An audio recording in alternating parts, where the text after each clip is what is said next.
Halo para gamer, pengembang, dan pengguna teknologi di seluruh dunia. Pernah dengar lelucon abadi di komunitas komputer? Setiap tahun, para penggemar Linux akan berseru. Tahun ini adalah The Year of Linux Desktop. Dan selama 2 dekade, dunia hanya bisa tertawa.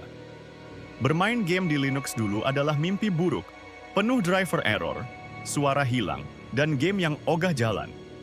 Kita semua terpaksa kembali ke Windows dengan kepala tertunduk. Tapi teman-teman, di tahun 2025 ini, tawa itu berhenti. Meme itu bukan lagi lelucon, melainkan kenyataan yang memukau. Data terbaru dari Steam Hardware Survey menunjukkan angka keramat. 2,49%.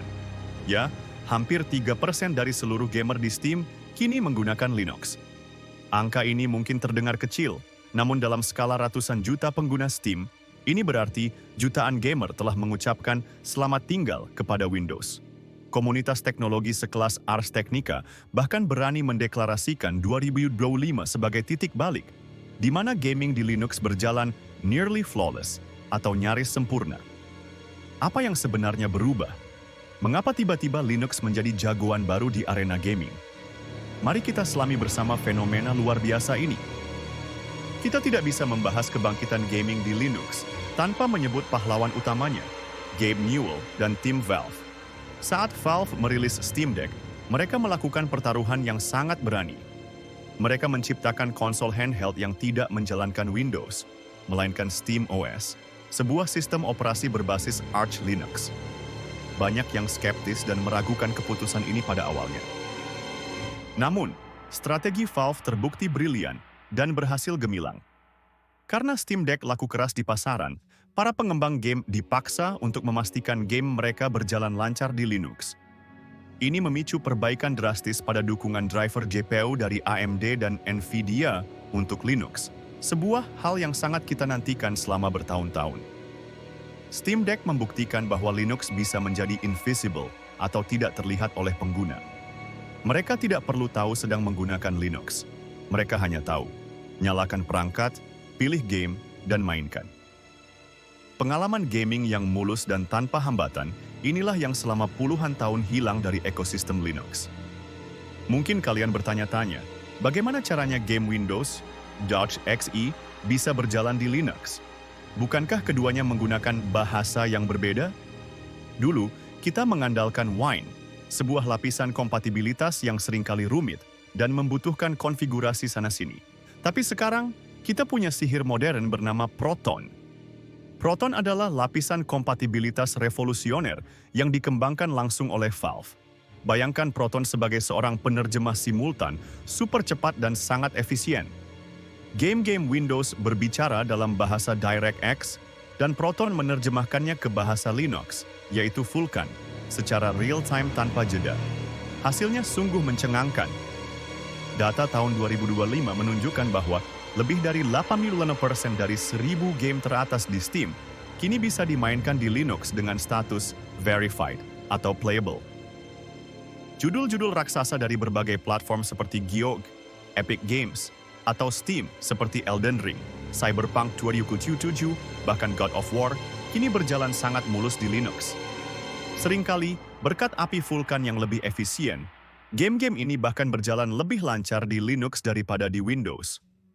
Ini karena tidak ada aplikasi latar belakang yang mengganggu atau telemetri yang memakan sumber daya sistem. Hambatan terakhir yang tersisa hanyalah game kompetitif yang menggunakan anti-cheat tingkat kernel, seperti Valorant. Namun selain itu, Linux sudah memenangkan pertempuran gaming. Ini adalah kabar gembira bagi para gamer PC yang mendambakan performa maksimal.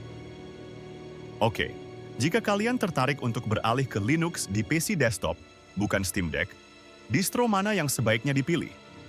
Data 2,9% pengguna Linux di Steam tadi didominasi oleh 2 kubu besar yang sangat populer. Pertama, ada Arch Linux. Distro ini adalah favorit para power user dan menjadi basis dari Steam OS. Arch memiliki keunggulan rolling release, yang berarti kalian akan selalu mendapatkan pembaruan driver GPU paling baru detik itu juga. Ini adalah fitur krusial untuk memastikan performa gaming kalian selalu optimal dan mendapatkan dukungan hardware terbaru. Arch menawarkan kontrol penuh, dan performa puncak bagi mereka yang suka mengoprek sistem. Kedua, ada Ubuntu. Ini adalah pintu gerbang yang sempurna bagi para pemula teknologi dan pengguna Windows yang ingin mencoba Linux. Ubuntu dikenal sangat stabil, mudah digunakan, dan didukung secara resmi oleh Steam. Di tahun 2025, Ubuntu versi 24.04 LTS sudah sangat matang untuk gaming. Menginstal Steam di Ubuntu semudah menginstal aplikasi di smartphone kalian. Jadi, mitos bahwa Linux itu susah, harus ngetik kode di layar hitam itu sudah basi dan tidak relevan lagi. Distro modern seperti Pop! Works OS, Bazzite, atau Linux Mint bahkan sudah memiliki antarmuka pengguna yang lebih cantik dan intuitif daripada Windows 11. Bagi pengguna Windows yang ingin transisi mulus, distro-distro ini adalah pilihan yang sangat direkomendasikan. Setelah memilih distro, ada beberapa tips optimasi yang bisa kalian terapkan untuk memaksimalkan pengalaman gaming di Linux. Pertama, pastikan driver GPU kalian selalu yang terbaru. Untuk NVIDIA, gunakan driver proprietary terbaru. Untuk AMD, driver open source Mesa sudah sangat baik dan terus berkembang pesat.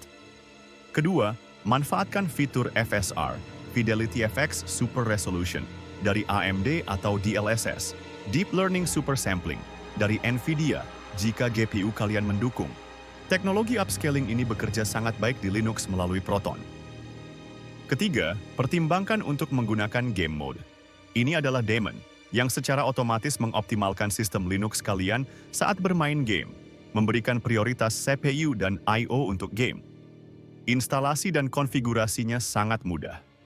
Keempat, jika kalian menggunakan Steam, pastikan untuk mengaktifkan Proton eksperimental untuk game-game terbaru atau yang bermasalah.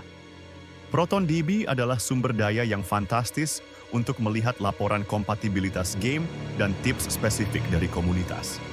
Dengan sedikit tweaking, kalian akan terkejut dengan performa yang bisa dicapai. Pertanyaan terakhir yang mungkin muncul di benak kalian. Jika Windows baik-baik saja, mengapa harus repot-repot pindah ke Linux? Jawabannya sangat jelas. Kebebasan dan privasi. Di tahun 2025, Windows semakin agresif dengan iklan di Start menu, pemaksaan fitur AI Copilot, dan telemetri yang terus-menerus memakan RAM serta sumber daya sistem. PC kalian terasa bukan lagi milik kalian sepenuhnya, melainkan platform yang dikendalikan oleh Microsoft. Di Linux, RAM kalian adalah milik kalian sepenuhnya. Tidak ada pembaruan paksa yang tiba-tiba muncul saat kalian sedang asik war di tengah game. Tidak ada bloatware yang tidak perlu. Sistem operasinya gratis, sangat ringan, dan yang terpenting, menghormati privasi kalian sepenuhnya. Kombinasi antara muak dengan Windows dan Linux yang semakin jago dalam gaming, inilah yang mendorong angka 2,9% ini. Dan trennya terus naik, menunjukkan bahwa semakin banyak gamer yang mencari alternatif yang lebih baik. Ini adalah kesempatan emas bagi para pengembang game untuk melihat potensi pasar baru dan bagi para gamer untuk mendapatkan pengalaman yang lebih memuaskan. Jadi, apakah 2025 adalah tahun di mana kalian akhirnya mencoba Linux untuk gaming? Saya sangat merekomendasikan untuk tidak langsung menghapus Windows kalian. Ambil flash disk yang tidak terpakai, install salah satu distro Linux yang ramah pemula, coba Bazzite atau Ubuntu, dan rasakan sendiri perbedaannya. Kalian bisa melakukan dual boot atau mencoba dari live USB terlebih dahulu. Siapa di sini yang sudah full-time gaming di Linux? Ceritakan pengalaman luar biasa kalian dan pamerkan distro favorit kalian di kolom komentar di bawah. Pengalaman kalian akan sangat membantu para pemula teknologi lainnya. Jangan lupa like video ini jika kalian mendukung gerakan open source dan subscribe channel kami untuk tips teknologi, review distro, dan diskusi podcast menarik lainnya. Happy gaming, dan sampai jumpa di terminal.